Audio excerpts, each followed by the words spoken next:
You can't use the statement, there will be no cooperation for the rest of the year, as a threat if there was no cooperation in the first part of the year.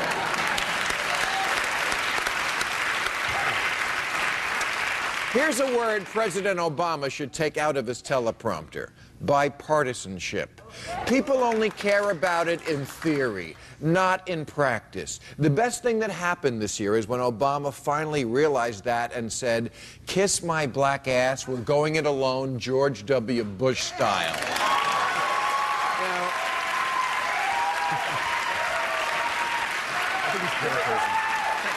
my natural black ass.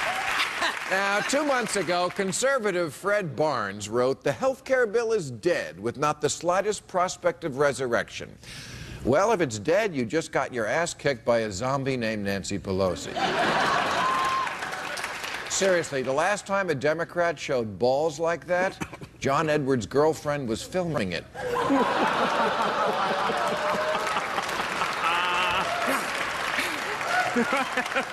And yet, even before the Democrats got to take a single victory lap, they were being warned not to get drunk with power.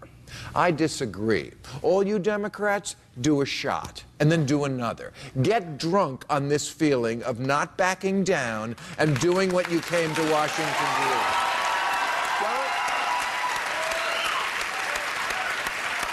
Do not listen to the people who are now saying that nothing else big should be attempted for a while because health care was so rough. Wrong. Because I learned something watching the lying bullies of the right lose this one. When they're losing, they squeal like a pig. They kept saying things like, the bill was being shoved down our throats, or the Democrats were ramming it through.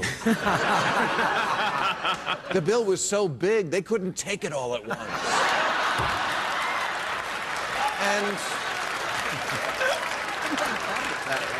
And you know what? I realized listening to this rhetoric that it reminded me of something. It reminded me of Tiger Woods' text messages to his mistress that were made public last week, where he said, and I quote, "I want to treat you rough, throw you around, spank and slap you and make you sore. I want to hold you down and choke you while I fuck that ass that I own.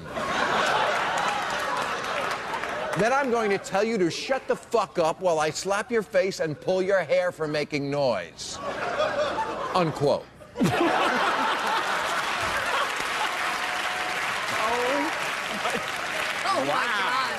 And this, I believe, perfectly represents the attitude the Democrats should now have in their dealings with the Republican Party.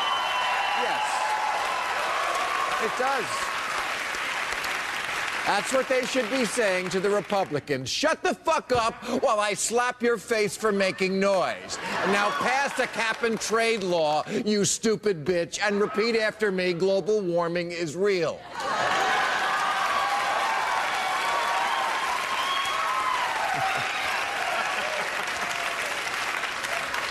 The Democrats need to push the rest of their agenda while their boot is on the neck of the greedy, poisonous old reptile.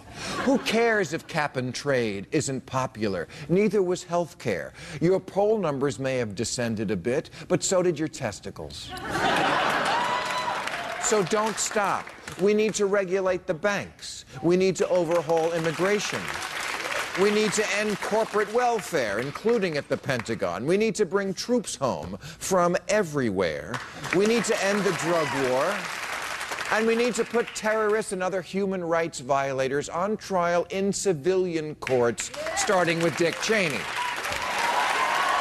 Democrats, in conclusion, Democrats in America were put on earth to do one thing: drag the ignorant hillbilly half of this country into the next century.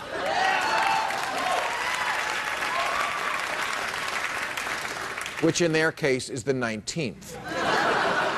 And by passing health care, the Democrats saved their brand.